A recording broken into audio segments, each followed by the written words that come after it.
분양가 상한제를 실시하면 로또 청약 당첨의 기대가 커질 것이라는 예측이 많았는데요. 그 예측이 점점 현실화되는 것 같습니다. 아마 오늘 소개해드릴 두 청약 아파트 중에서 한 곳이라도 당첨이 되신다면 최소 4억 원 이상의 시세 차익을 노려볼 수 있으니 주목하셔야 합니다. 여기가 어딜까요? 3월에 가장 핫한 분양단지로 꼽히는 두 아파트는 바로 마곡 9단지와 과천 제이드 자이입니다. 두 아파트는 모두 공공분양 아파트이기 때문에 민간 분양 아파트와는 당첨 기준이 다른데요. 따라서 그동안 청약 가점이 모자라서 민간 분양 아파트에 당첨되지 못하셨던 분들도 이번 청약은 좋은 기회가 되실 수 있으니 집중해 보셔야 할 것입니다. 이미 발빠르게 분양 소식을 접하신 분들이라면 어딜 넣을지 고민되시는 분들이 많으실 텐데요. 이런 분들을 위해 두 아파트의 당첨 프리미엄과 교통, 교육, 편의시설, 그리고 발전 가능성에 대해서 꼼꼼하게 입지 분석을 해드리겠습니다. 그리고 당첨 확률을 조금이라도 높이기 위해선 어떤 전략을 세워야 하는지에 대해 알아볼 테니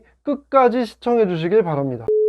반갑습니다. 광화문 금융러 제이스입니다. 우선 두 단지의 당첨 프리미엄부터 살펴보실게요. 마곡 9단지의 프리미엄을 알아보기 위해서 마곡 엠벨리 8단지와 비교를 해보겠습니다. 마곡 엠벨리 8단지는 9단지와 바로 인접해 있기 때문이죠. 8단지의 최근 실거래가를 보면 25평이 2월 18일에 9억 4천만 원에 거래되었습니다. 그리고 35평은 2월 4일에 10억 7,500만 원에 거래되었고요. 여기에 9단지의 분양가는 발코니 확장 비용 포함해서 25평 약 5억 2,900만원, 35평 7억 300만원이고요. 따라서 8단지의 최근 실거래가와 9단지의 분양가와의 차이를 프리미엄이라고 본다면 25평은 약 4억 1,100만원, 35평은 약 3억 7,200만원이라고 볼 수 있습니다. 이것을 수익률로 환산해보면 25평은 77.7%, 35평은 52.9%나 되는 거죠. 따라서 투자 측면에서 놓고 보면은 25평을 더 고려해 볼 만합니다. 하지만 4인 이상 가족이 실거주할 목적이라면 35평이 더 좋은 선택이 될 수 있습니다. 과천 제이드 자이는 과천 레미안 슈르를 비교 대상으로 삼았는데요. 인근의 다른 아파트인 인덕원 푸르지와 엘센트로도 있지만 엘센트로는 대형 평수 위주이기 때문에 소형 평수를 비교하기 위해서 과천 레미안 슈르를 비교 대상으로 삼았습니다. 위치도 가깝고요. 그런데 제이드 자이와 레미안 슈르가 같은 평수가 없기 때문에 평당가로 환산해서 프리미엄을 산출해봤습니다. 결과는 24평은 약 6억 원, 20평은 4억 9,120만 원의 시세 차익을 볼 수 있을 것으로 나타났습니다. 물론 정부종합청사랑 더 가까운 과천 레미안 슈르가 더 좋은 입지라고 볼 수도 있어요. 하지만 레미안 슈르가 2008년에 지어진 구축 아파트라는 점을 감안한다면 두 아파트의 시세는 비슷하게 형성될 것으로 예상되고 있습니다. 따라서 현재 시점의 프리미엄만 놓고 본다면 마곡 9단지보다는 과천 제이드 자이가 더 좋은 선택이라는 결론을 얻을 수 있습니다. 두 번째로 청약 물량을 분석해 보겠습니다. 통상 일반 공급 물량이 특별 공급 물량보다 많아요. 하지만 두 단지 모두 특별 공급의 물량이 훨씬 많습니다. 마곡 9단지는 962가구 중에 710가구인 73.8%가 특별 공급 물량이고 과천 제이드 자이는 그 비중이 더 높아요. 647가구 중에 515개의 가구로 79.6%를 차지하고 있습니다. 따라서 두 단지 모두 특별 공급이 당첨 확률이 더 높을 수밖에 없는데요. 그렇기 때문에 본인이 특별 공급 대상에 해당되는지를 꼼꼼하게 살펴보는 것이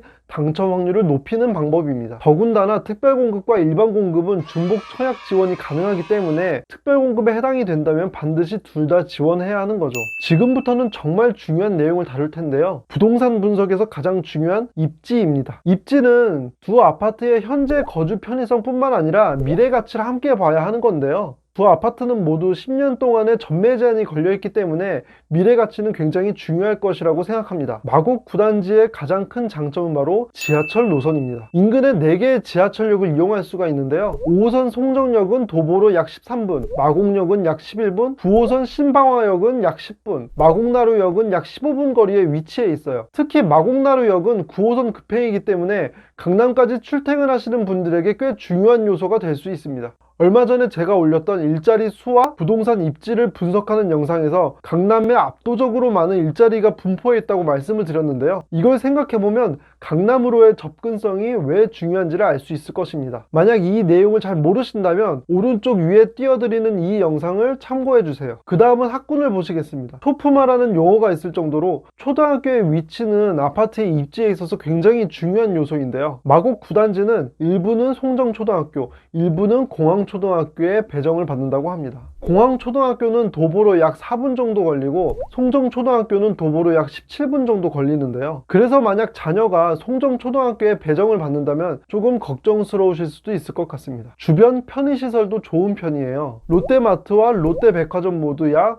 자차로 7분 거리에 위치해 있습니다. 그리고 서울식물원까지 도보로 약 30분 거리에 위치해 있기 때문에 산책 코스로도 좋을 것 같습니다. 발전 가능성 측면에서 마곡은 일자리가 늘어날 가능성이 높습니다. 현재 마곡의 기업 입주율은 80%인데 이것이 100%가 되고 서울시에서 진행하고 있는 혁신성장 프로젝트가 잘 완료된다면 일자리 수는 크게 늘어날 것으로 예상됩니다. 그리고 아파트 입지 분석 영상에서 말씀드렸다시피 일자리 수와 아파트 가격에는 통계적으로 유의한 관계에 있습니다. 그래서 일자리 수가 늘어날 것으로 예상되는 지역에 아파트를 매수하시는 것이 좋다고 말씀을 드렸는데요. 이처럼 마곡은 일자리가 늘어날 가능성이 높기 때문에 아파트 가격도 꾸준히 우상향할 수 있는 좋은 지역입니다. 다음은 과천 제이드 자이입니다. 과천 제이드 자이에서 가장 가까운 지하철역은 4호선 인덕원역으로 도보 약 11분 거리에 있는데요. 그런데 가장 걸리는 것은 초등학교입니다. 입주 공고상으로는 아파트 단지 옆에 초등학교가 생길 것으로 나타나 있지만 아파트 입주 시기까지 그 초등학교가 완공이 되고 그 학교에 배정이 될 수 있는지에 대해서는 미지수입니다. 교육청 홈페이지에서 확인할 수 있는 통합구역상으로는 문원초등학교에 배정될 것 같은데요. 그런데 문원초등학교까지 자차로는 약 6분 거리이지만 도보로는 45분 정도 걸립니다. 자녀가 도보로 등하교하기에는 다소 먼 거리이기 때문에 이 점이 학부모님들께는 다소 걸릴 수 있는 부분입니다. 백화점과 대형마트의 접근성은 좋은 편인데요. 판교 현대백화점까지는 자차로 약 20분 거리이고 과천 이마트까지는 자차로 약 7분 거리에 있습니다. 무엇보다도 인덕원은 교통 호재가 많은 곳인데요. 가장 먼저 2024년에 4호선 과천 지식정보타운역이 개통 예정에 있습니다. 그리고 2025년에는 월판선이, 2026년에는 인동선이 개통 예정에 있고요. 따라서 향후에 트리플 역세권으로서 남부 교통의 요충지로서의 면모를 발휘할 수 있을 것이라고 생각합니다. 교통이 좋다는 것은 주변 일자리의 접근성이 좋다는 것을 의미하기 때문에 결국 일자리가 늘어난다고 볼 수도 있는 건데요. 따라서 향후 가격 전망이 좋은 아파트인 거죠. 지금부터는 청약 당첨 조건과 청약을 넣기 전에 알아두셔야 하는 주의사항에 대해서 말씀드릴 텐데요. 공공분양은 민간 분양과 다른 점이 많기 때문에 여기서부터는 메모하시면서 꼼꼼히 보셔야 합니다. 우선 당첨이 되기 위해서는 납입 총액이 중요합니다. 보통 민간 분양의 경우에는 무주택기간, 부양가족수, 청약통장 납입기간 등의 가점을 부여하고 이를 합산해서 가점제로 진행하는 경우가 많습니다. 하지만 두 단지는 가점제가 아니라 납입 총액을 기준으로 당첨자를 선발하고 있습니다. 이때 총액은 매월 납입금 10만원씩만 인정되고 있습니다. 30만원씩 100회를 납입했다 하더라도 3천만원이 아니라 10만원씩만 인정되고 100회 납입하여 1000만원이 되는 거죠. 다음은 당첨 조건입니다. 보통 일반 분양을 많이 넣으실 텐데요. 일반 공급의 경우 입주자 저축에 가입한 지 2년이 경과되고 월 납입금을 24회 이상 납입한 가구주가 1순위자입니다. 마지막으로 가족 구성원 전원이 5년 내 청약 당첨 이력이 없어야 합니다. 여기서 기준일은 입주자 모집 공고일인데요. 따라서 과천 제이드자이는 기준일이 2020년 2월 21일이고 마곡 구단지는 2020년 2월 27일인데 이때부터 5년 이내에 당첨 사실이 없어야 합니다. 마지막으로 청약 넣기 전에 알아두셔야 되는 내용에 대해서 살펴볼 텐데요. 소득 기준과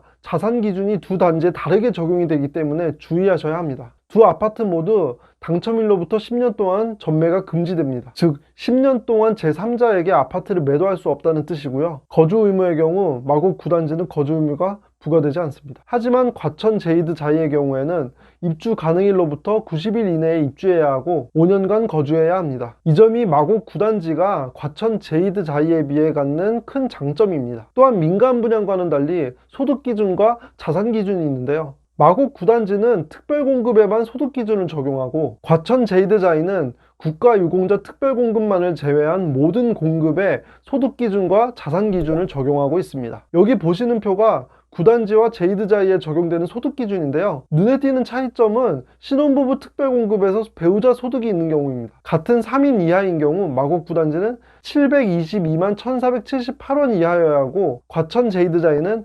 666만 5,980원 이하여야 합니다. 이와 같이 마곡 구단지의 소득 기준이 더 수월하기 때문에 과천 제이드자이의 입주 공고만 보시고 마곡 구단지 특별공급을 포기하시는 일이 없도록 주의해 주셔야 합니다. 또한 자산 보유 기준은 과천 제이드자이에만 적용되는데요. 동산 가격이 공시가격 기준 총 2억 1,550만 원 이하여야 하고 자동차 가액도 2,764만 원을 넘으면 안 됩니다. 하지만 마곡구단지에는 자산 보유 기준이 적용되지 않으니 이 점을 알아두셔야 합니다. 마지막으로 분양 일정입니다. 과천 제이드자이는 3월 2일부터 특별공급 1순위, 2순위가 진행되고요. 마곡구단지는 3월 9일부터 특별공급, 3월 16일부터 일반 공급 청약 접수가 진행됩니다. 그리고 보시다시피 두 단지의 당첨자 발표일이 3월 10일과 25일로 다릅니다. 따라서 두 단지 모두 중복해서 지원하실 수 있지만 한 단지가 먼저 당첨이 되면 다른 단지는 당첨이 취소가 됩니다. 그리고 두 단지 중에서는 과천 제이드자이가 당첨자 발표일이 더 빠르고요. 그래서